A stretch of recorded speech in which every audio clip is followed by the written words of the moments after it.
Hello viewers, स्वागत है आप सभी का मेरे यूट्यूब चैनल स्कूल ट्यूशन गुरुजी में। आज हम बात करेंगे वर्कशीट 91 की, जो कि 16 फरवरी के लिए जारी की गई है। ये क्लास 9 की साइंस सब्जेक्ट से रिलेटेड वर्कशीट है। बच्चे अपना नाम लिखेंगे, अपने क्लास टीचर का नाम लिखेंगे। बच्चों, today we are going to study about gravitation in our revision worksheet and we are going to study about in this gravitation force and universal law of gravitation. तो चलिए बच्चों, देखते हैं, जानते हैं, समझते हैं कि आज की वर्कशीट में आपके लिए क्या खास और आज की वर्कशीट आपको क्या बताना चाहते हैं। तो बच्चों, as we all know, Newton deduced that Earth attract all objects towards its by a force which we call as gravitation force, and due to which moon क्या करता है, चांद उसके चारों तरफ चक्कर लगाता है, उससे टकराता नहीं, सेंट्रीपिटल फोर्स की वजह से उससे टकराता नहीं, कोलाइड नहीं करता। और इसी तरीके से सिमिलरली जो प्लैनेट्स है वो सन के चारों तरफ चक्कर लगाते हैं और उससे टकराते नहीं है। And on the basis of these fact Newton concluded that all object in the universe attract each other. This force of attraction between the object is called gravitation force. अब बात आती है यूनिवर्सल लॉ ऑफ ग्रेविटेशन की। तो universal law of gravitation क्या कहता है कि every object in the universe attract every other object with a force which is proportional to the product of their masses and inversely proportional to the square of the distance between them. This is known as क्या, universal law of gravitation. यानी कि ये क्या कह रहा है कि दो ऑब्जेक्ट के बीच में, जैसे कि मान लीजिए यहाँ पे लिया हमने एम, कैपिटल एम और स्मॉल एम, इन दोनों के बीच जो फोर्स ऑफ अट्रैक्शन है, इनके प्रोडक्ट के बीच में जो फोर्स ऑफ अट्रैक्शन है वो किसके डायरेक्टली प्रोपोर्शनल है, फोर्स एफ के डायरेक्टली प्रोपोर्शनल है। और इन दोनों के बीच जो डिस्टेंस होगी वो कैसी होगी, वो इनडायरेक्टली प्रोपोर्शनल होगी इसके डिस्टेंस के स्क्वायर की। ठीक है, ये क्या है, ये कहलाता है यूनिवर्सल लॉ ऑफ ग्रेविटेशन के अकॉर्डिंग है।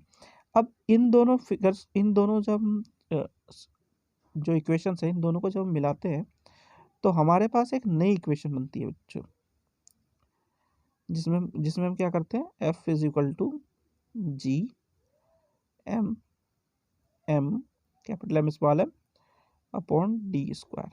अब जो जी है बच्चों, यहाँ पे जी क्या है, प्रोपोर्शनलिटी कांस्टेंट है, जिसे हम यूनिवर्सल ग्रेविटेशन कांस्टेंट कहते हैं। और इसकी वैल्यू है 6.673 इंटू 10⁻⁻11 न्यूटन मीटर स्क्वायर पर केजी स्क्वायर। ये इसकी वैल्यू है बच्चों। ठीक है, अब बात आती है इंपॉर्टेंस की, कि इंपॉर्टेंस क्यों है यूनिवर्सल लॉ ऑफ ग्रेविटेशन। तो यूनिवर्सल लॉ ऑफ ग्रेविटेशन कई सारे फिनोमिनस को बताता है हमें, जैसे कि हम सारे के सारे अर्थ से इसी वजह से जुड़े हुए हैं। फिर जो मोशन जो मून का पूरा पूरा अर्थ के अराउंड है वो इस वजह से हो रहा है। ठीक है बच्चों, फिर क्या है, जो मोशन प्लेनेट के अराउंड जो सन कर रहा है, प्लेनेट कर रहा है सन के अराउंड, वो सारा का सारा इसी वजह से है। फिर जो टाइड्स आते हैं, इंक्रीज और डिक्रीज होता है वाटर लेवल का सी में, वो भी इसी वजह से हो रहा है। फ्लो ऑफ वाटर जो रिवर में हो रहा है वो भी इसी वजह से हो रहा है। और रेनफॉल यानी कि जो हमारा वाटर साइकिल जो चलता है वो भी इसी वजह से हो रहा है। तो ये सारी बातें किस वजह से हो रही है, जो ग्रेविटेशनल चीज़ है उस वजह से हो रही है बच्चों। तो बच्चों, ये तो बात हुई आपकी वर्कशीट की।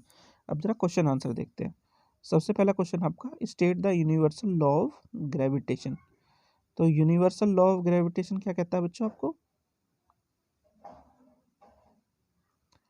कि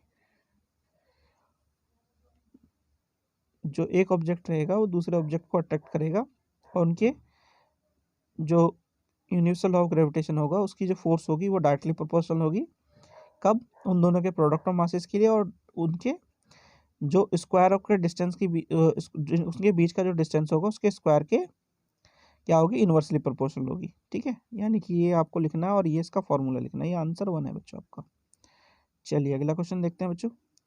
अगला क्वेश्चन है importance of universal law of gravitation बताना अब आपको। तो यूनिवर्सल लॉ ऑफ ग्रेविटेशन बच्चों ये है आपका, ये आपका आंसर 2 है। ठीक है बच्चों, चलिए अगला क्वेश्चन देखते हैं बच्चों। अगला क्वेश्चन है question number 3, what would happen if there is no gravitational force, write your views. तो क्या क्या चीज़ें हो सकती है बच्चों, जो चीज़ें यहाँ पे ग्रेविटेशन लॉ की वजह से हो रही थी वो सारी की सारी बंद हो जाएंगी। यानी कि हम अपने आप को अर्थ से जुड़ा हुआ नहीं रख सकते। जो मून है अर्थ के अराउंड चक्कर लगाना बंद कर देगा, प्लेनेट सन के अराउंड चक्कर लगाना बंद कर देंगे, जो टाइड्स जो आ रहे थे उसमें समुद्र में वो आना बंद कर देंगे, जो वाटर है रिवर में फ्लो करना बंद कर देगा और रेनफॉल भी होना बंद हो जाएगा। ठीक है, ये सारी चीज़ें हो जाएंगी।